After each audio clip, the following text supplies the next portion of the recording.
Mira, pues acá me dice que ya van como 18 personas conectadas. Si quieres, Perfecto. comenzamos ya o si te parece, esperamos un minutito.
Este, bueno, hoy quisimos invitarlo para que nos leyera un poco de su poesía y tuviéramos una conversación también sobre su poesía. Muchas gracias, Fede, por aceptar esta invitación. Es un gran gusto tenerte acá en nuestro club como parte de los invitados de nuestro club y poder conocer tu poesía y que la gente de Sogamoso también la conozca. Entonces, de corazón, te agradezco por haber aceptado la invitación y nada, pues Bueno, nada, la Laura, cámara es toda tuya. muchas gracias, muchas gracias, Laura, y le doy un saludo a todos los que nos están siguiendo en este momento. Pues nada, yo te quiero agradecer la invitación porque así sea de manera virtual, hacía mucho tiempo estaba con ganas de volver a Sogamoso, que yo no había ido, por lo menos hace unos 20 años no voy. La última vez que estuve fue curiosamente a un club de lectura, pues era como más que un club de lectura, era como una tertulia que se había organizado y María Mercedes Carranza, la gran poeta en ese momento, directora de la Casa de Poesía Silva, me dijo que fuera a ese día, era un día del idioma, si no estoy mal, hace muchísimos años, y que fuera en nombre de la Casa Silva a hablar de José Asunción Silva y a leer algunos de mis poemas. Y esa fue mi única estancia en Sogamoso y siempre he tenido ganas de volver. Tenemos la vieja promesa de que vamos a ir y pues en este momento nos toca de manera virtual, dadas las condiciones. Voy a hacer una lectura de poemas y no sin antes, pues, hablarles un poco lo que ha sido la poesía, no solo en mi vida, sino la poesía en estos tiempos de confinamiento. Yo sé que podemos caer en un lugar común, muchos escritores lo están haciendo, de repetir lo mismo y de decir que la poesía en este momento nos no sé, ya,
Dickinson, la gran poeta, quien curiosamente se confinó 20 años, los últimos 20 años de su vida se encerró en su casa.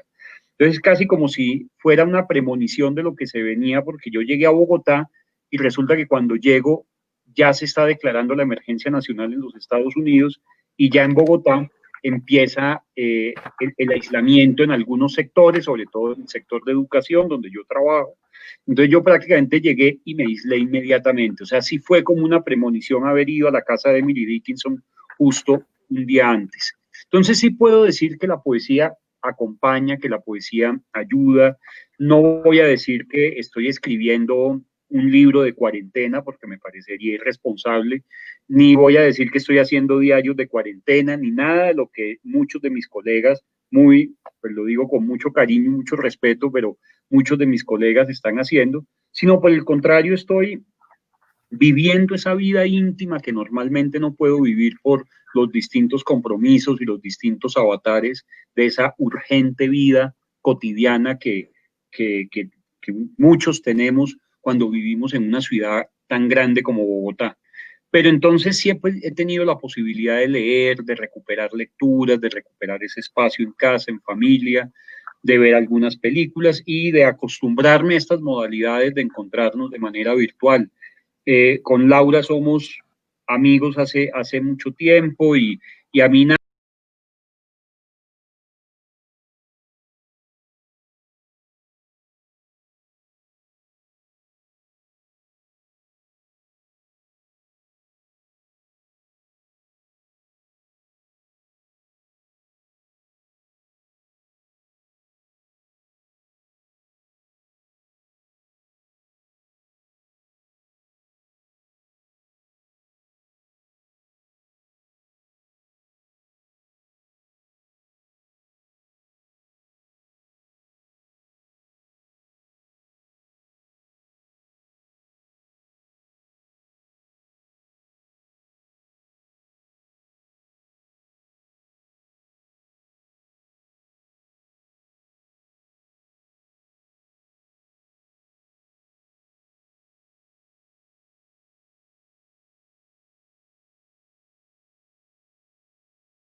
o alivios que nos han dado. Entonces, siento que de alguna manera volveremos a ser egoístas, finalmente estamos cuidando al vecino es porque sabemos que si el vecino se infecta, pues nos vamos a infectar nosotros, entonces seguimos siendo egoístas de alguna manera, no es que lo estemos cuidando por el simple hecho de que nos nazca cuidarlo. Cada vez que veo esos rechazos a los médicos, esos rechazos al gremio de la salud, a los enfermeros, esas amenazas que les ponen en los edificios, es cuando más me convenzo de que el hombre no va a ser un mejor ser humano. Y pues si nos vamos al último gran confinamiento, pues vayámonos a la Biblia, vayámonos al arca de Noé y nos daremos cuenta que pues después del arca de Noé el hombre no fue mucho mejor de lo que era antes del arca de Noé. O sea, si vemos ese texto bíblico, pues está claro que el arca se construye para formar una humanidad y una civilización distinta y pues nos damos cuenta que la civilización que se formó pues fue una civilización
un poema que escribí hace, este es un poema que tiene sus 9, 10 años, que salió en el libro Las prisas del instante, que es un libro de hace 5 años, pero sí fue un poema escrito hace unos 8 o 10 años, y se llama Recados cotidianos.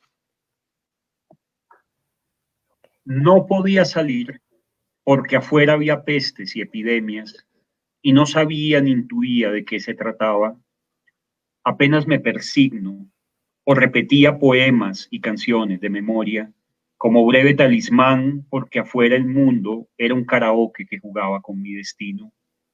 Si hubiera sabido esto no habría dormido tanto, me habría levantado más temprano para oír las orquestas afinando las montañas rusas y el sonido de las cajas registradoras.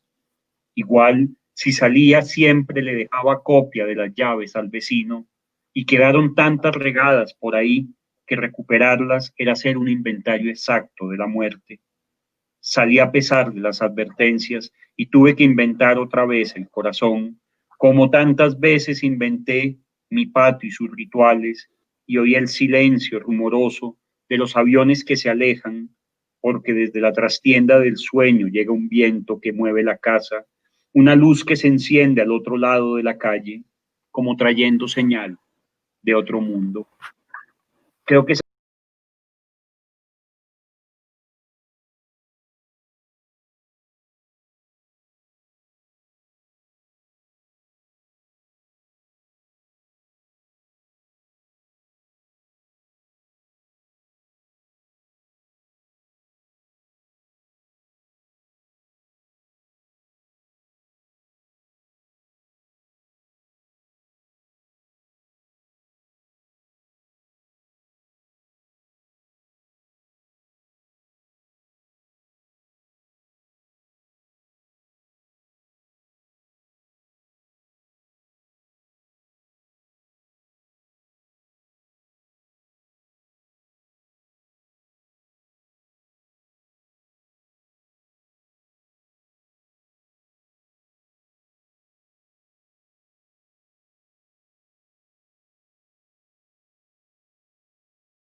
también tiene que ver un poco con el tema de la fugacidad.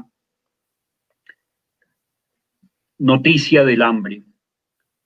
Me habita el hambre, todos me lo dicen.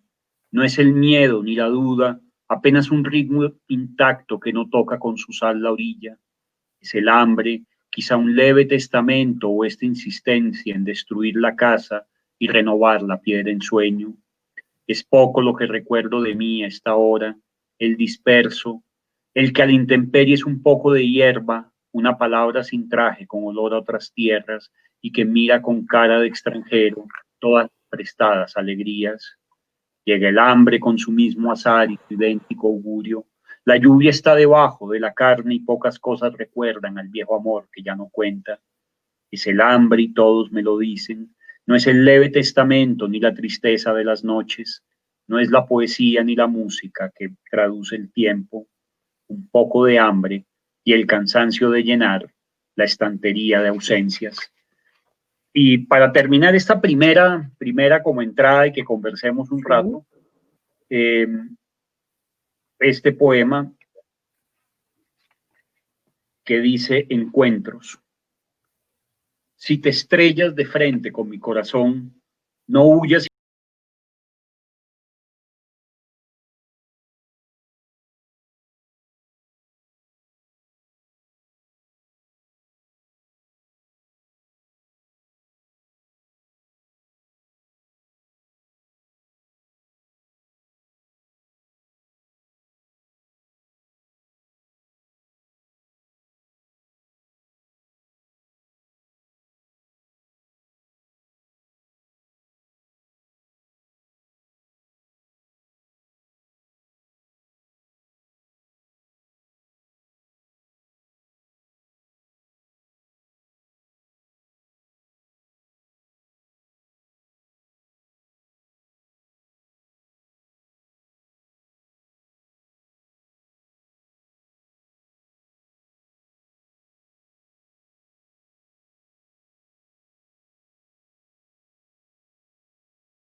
les mandamos un saludo también a María del Rosario Laverde y a Angélica Hoyos Abrazote, Guzmán, que nos están viendo y abrazote nos para todas han, estas queridas amigas y amigos.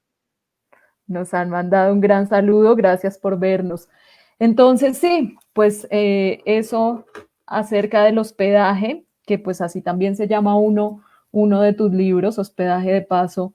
¿Cuál es, digamos, esa relación y cómo ves, digamos, que ahorita esa relación de la casa con la hospitalidad en estos tiempos de confinamiento justamente se ha ido como perdiendo, ¿no?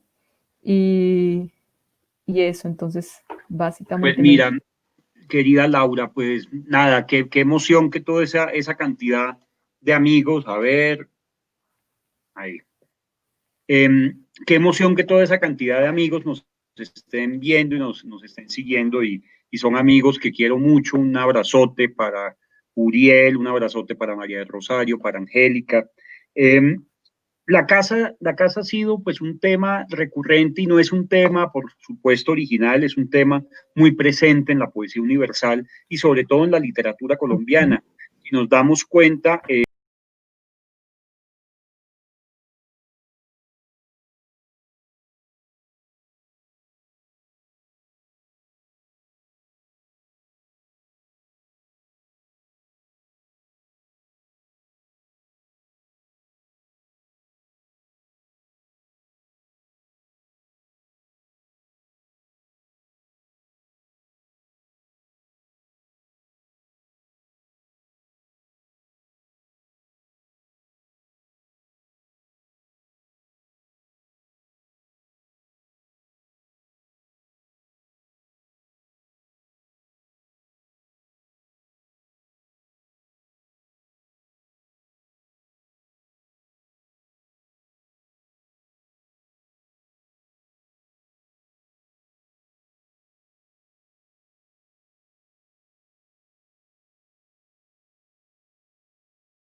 mal ese viento que creaban esos abanicos. Y lo mismo la casa de mi abuela en Bogotá, la vieja casa del barrio Palermo. Entonces, era un mundo, como decía Rojas Erazo, donde ocurría todo. En el patio de esas casas era el lugar donde había duendes, donde había fantasmas, donde había amigos imaginarios.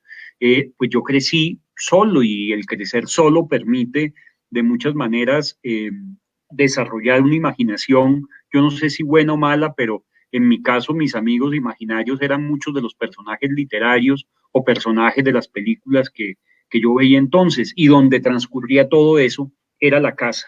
Y esa metáfora de ver un poco la casa como una gran comparación con la vida, una gran metáfora de la vida, como la casa que es el lugar de las fiestas, el lugar de los encuentros, el lugar de las comidas que nos hicieron muy felices, pues cómo se va deteriorando también con el tiempo y cómo va perdiendo algo de ese brillo con el cual uno la recuerda en la memoria.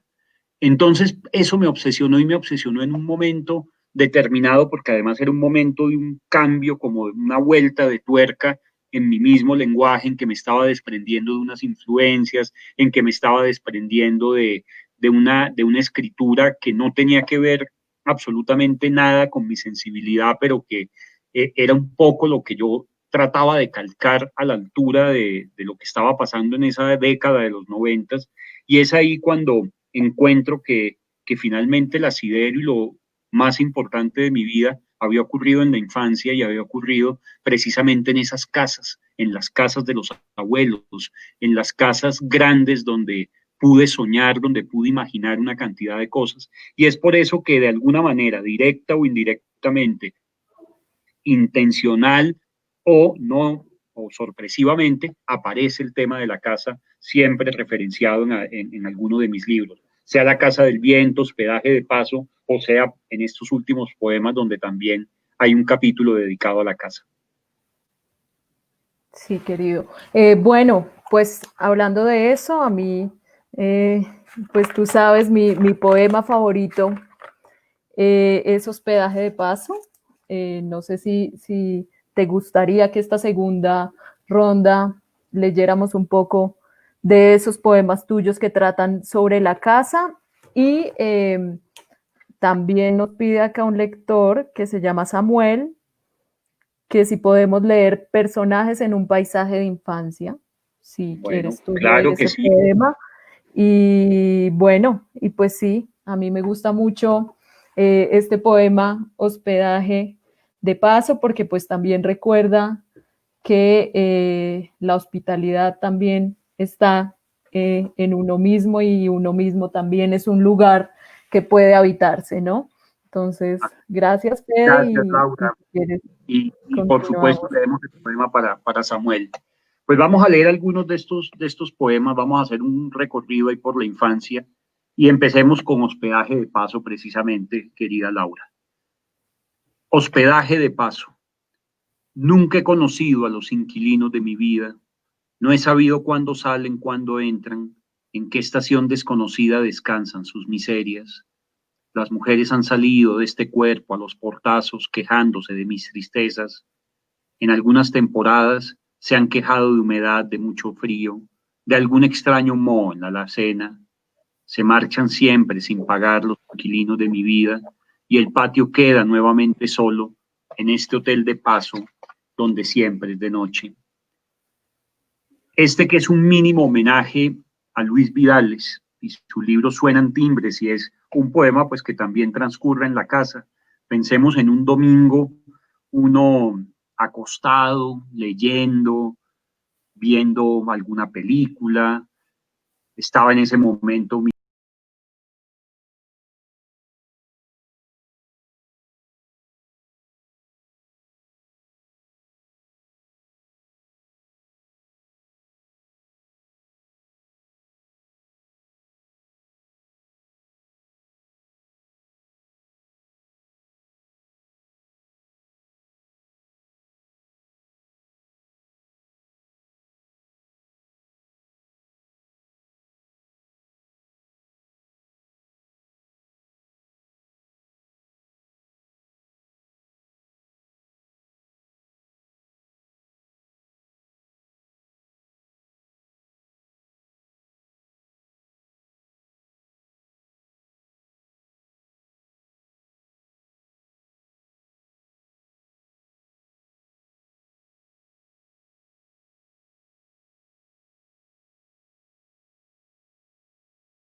de los 2000 que yo estaba pues en ese cambio de retórica y como volviendo a esos lugares de la infancia, pero desde una mirada mucho más adulta. La primera impresión que me dio al volver a muchas de estas casas es que eran más pequeñas de lo que estaban en mi memoria, ¿no? En mi memoria eran esos lugares majestuosos. Cuando volví, eran unas casas mucho más pequeñas. Si los sueños me llevaran a los viejos papeles de la infancia, me devolvieran el olor detenido de los juguetes en el patio y tuviera un llanto ebrio que enumerara en la carne el paso de cada herida, volvería quizá con el aceite de ese cielo, el óleo de esa estación quemada, a habitar el lugar de la tristeza en los muebles de la casa, fermentaría los oficios del amor, de la muerte, del frío, abriría las ventanas para dejar entrar los ladridos de los perros y atajar las voces de regreso.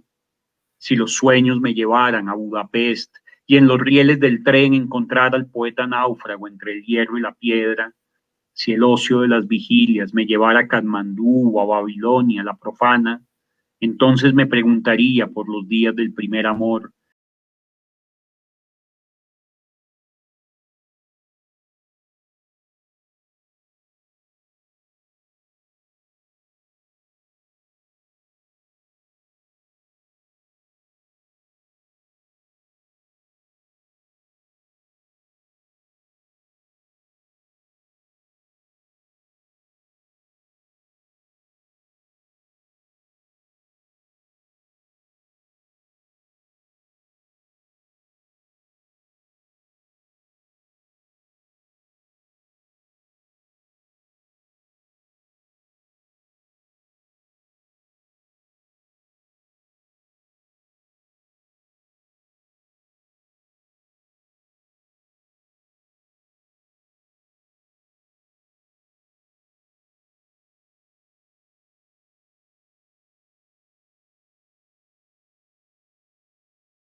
Súper. Te Oh, agradezco mucho, Fede, otra vez. Sabes que me encanta mucho no, hospedaje de Laura. pago y estos también me gustan mucho, sobre todo como en estos tiempos para hablar de la casa, ¿no? Y de nuestra relación con la casa, que ahora no es el único lugar que habitamos, ¿no? Bueno, pues también algo que me llama mucho la atención es esa relación que en tu poética está pues relacionada con el tiempo, ¿no? Directamente en esas temáticas de los poemas y particularmente en las prisas del instante, ¿no? Pues como bien lo indica ese nombre, en noticias de este tiempo, pasatiempo, y también, digamos, como esa relación del tiempo con el adiós, ¿no? Entonces tienes un poema que también a mí me gusta mucho que se llama Los adioses, como el libro de Onetti. Entonces quisiera también pues que nos hablaras un poco de esa necesidad, siento yo ahí como una necesidad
de la visión, de esa memoria que uno quiere recobrar y de esa patria que uno quiere recobrar a partir de la poesía misma.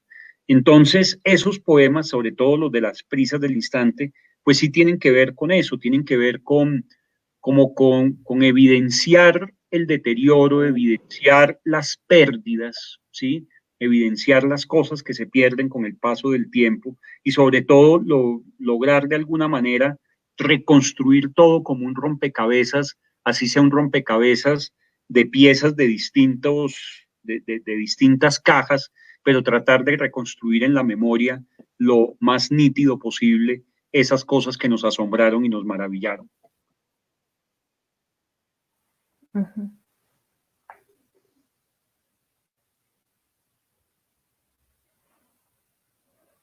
¿Quieres que lea ¿Aló? algunos poemas o aquí estoy? Sí, justamente ¿con qué? Con relación a eso que relatas de esa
En la iglesia de Santa Teresita los domingos en la mañana, mi abuela rihuachera y con una gran narración oral y un carácter muy fuerte y una presencia muy fuerte en la vida de toda la familia, de todos los miembros de la familia, en un lugar donde las mujeres también ocuparon un lugar preponderante porque eran como esos personajes bíblicos o esos personajes de García Márquez, pues unos personajes de un gran carácter y quienes guardaban la memoria de, eran el disco duro de las familias y las genealogías y las generaciones, o sea, guardaban desde los afectos hasta los rencores, generación tras generación, ¿no? Y lo trasladaban. Y eso era fascinante escuchar esas historias de la abuela. Entonces, por supuesto, la abuela me llevaba a misa y, y pues era el deslumbramiento, no tanto la misa como escucharle a la abuela esas historias mientras íbamos a la iglesia. Y siempre la recompensa era ir a la pastelería Metropol, donde se comían o se comen incluso algunos de los mejores pasteles de Bogotá. Hace poco, pues cuando escribí ese poema, pasé después de muchos años y vi obviamente la fachada muy deteriorada, seguía siendo la misma pastelería, casi que conservaba los mismos muebles, conservaba los mismos refrigeradores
Qué vaina con las despedidas, no, Laura, esto es una cosa muy jodida. Hubiera podido obsequiarte aquel cine donde vimos Notting Hill y American Beauty. Hubiera querido regalarte los hoteles donde nos escondimos. Me hubiera gustado ser el dueño del café en que nos despedimos, donde escuchamos tantas canciones que hoy son un soundtrack de nuestras vidas. Y no hubo obsequios, y puse el cielo sobre tu cuerpo y lo volviste viento, puse el viento sobre tus ojos y lo volviste sueño, y puse sueño en tu silencio y lo volviste noche, y esta noche ya no hay cielo, viento y sueño que conviertan mi corazón en una luz donde retorne el amor, y es por este amor lejano y verdadero que las palabras tienen música sobre el papel que nadie canta, como quien golpea durante horas esa casa abandonada, como quien patea latas vacías en el corazón. Súper. Nada, Laura, Eh, el cariño de tu lectura. Ay, muchas gracias, Fede. Y bueno, pues yo también he visto ahí como en algunos poemas, por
Los libros escritos por él porque me causaba mucha curiosidad ver su nombre en letras de molde en esas portadas, ver su foto y sin saber yo a ciencia cierta de qué se trataba todo eso, pues me daba una profunda felicidad y por supuesto ver a esos personajes fascinantes que iban a la casa, como Germán Espinosa, Manuel Zapata Olivella, de quien estamos celebrando su centenario este año, por supuesto Luis Vitales, eh, hay unas fotos, yo estaba creo que de un año, pero hay unas fotos donde aparece León de Grave, ¿no?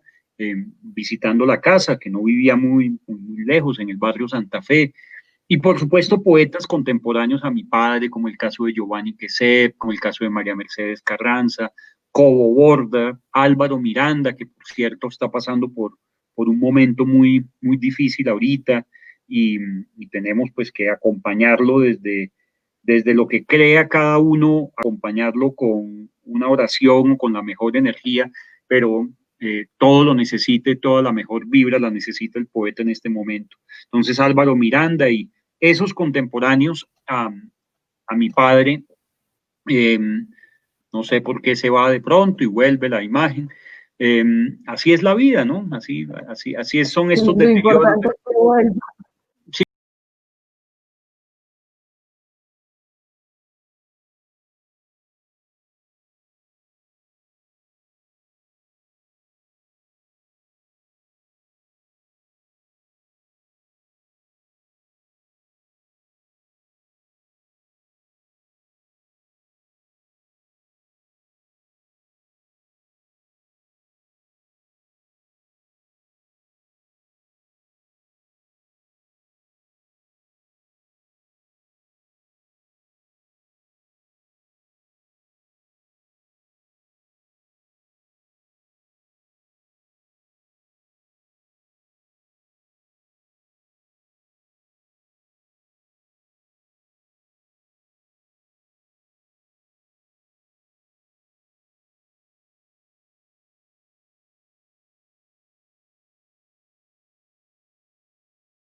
de las Mil y una Noches, recuerdo Aladino, Alibaba, recuerdo el cuento de Navidad de Charles Dickens, ¿sí?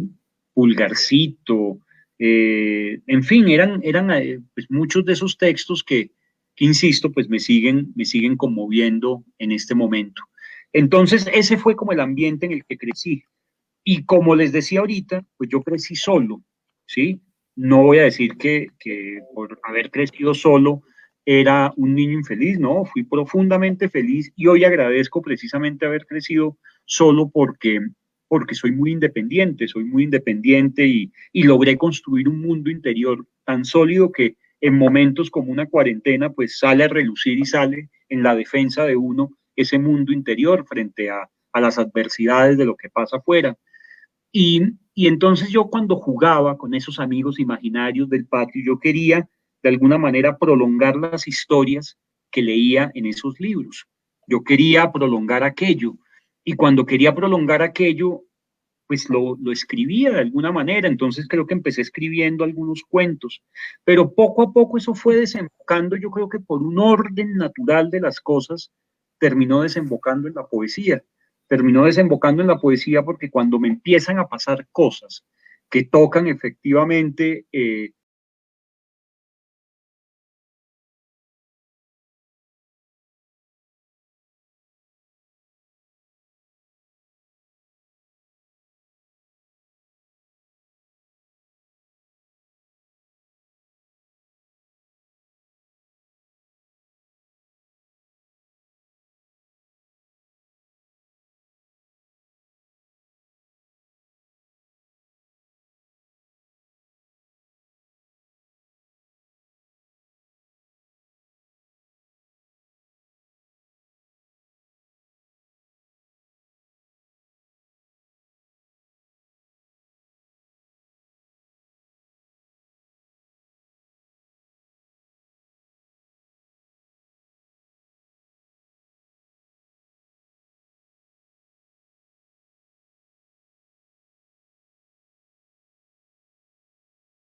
poeta como Charles Baudelaire hubieran hablado de cosas que a lo mejor yo hubiera sentido. Entonces fue ahí donde yo sentí la verdadera vitalidad de la poesía y que ese iba a ser mi camino.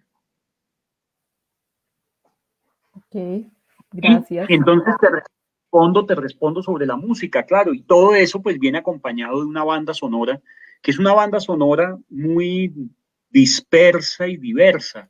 Eh, por un lado, se oían vallenatos clásicos, por el lado de mi padre como de mi madre, que además son primos, hay que decirlo.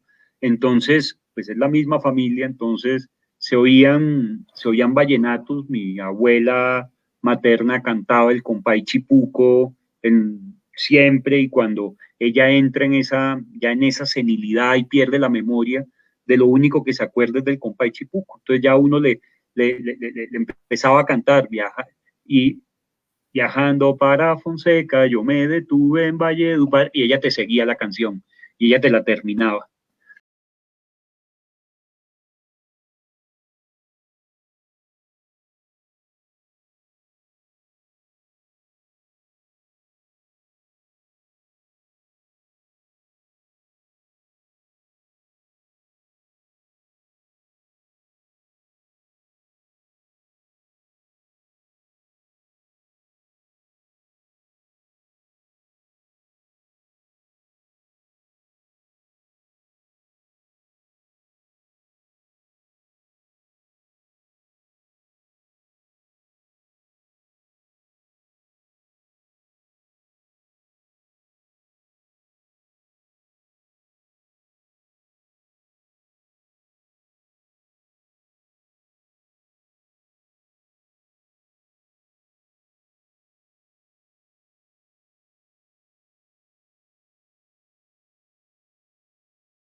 no andaba bien en el mundo, porque esa tristeza iba más allá de un bafle, de un dial de una emisora desconocida. También eran los días de radio y por onda corta llegaba en canciones y noticias que acompañaban las noches aplazadas. Ahora cuando escribo un poema de amor y escribo tu nombre en mayúsculas, por esquivos canales dan noticias de la guerra y se va la señal por interferencia o llega algún boletín de última hora con una nueva tragedia y un naufragio. Ya no hay emisoras ni acetatos que convoquen a la nostalgia y mi madre ya no llora con esos discos rayados, pero algo sigue mal en el mundo, en este día que llueve y la señal trae esos asuntos de la muerte y tu nombre sigue siendo una catástrofe prevista o un boletín extraviado que nunca fue noticia. Y Ángel para un blues, que es un poema de los 90 de un viaje que yo hago a La Habana con dos entrañables amigas. Hay dos ángeles que me calcan la ciudad en blanco y negro. En Trocadero 162 suele descansar la luna en sus últimos silencios. Y tal vez se pueda uniformar la noche como un país donde pasear la fatiga sea una misión más de los fantasmas. Aún no sé cuál es el color de la nostalgia, pero es el mismo de las fogatas del alba.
Bien me comería las uñas y me despertaría sobresaltado todas las noches y cada ayer traería sus nostalgias, tantas nubes cansadas de llover sobre mis ojos.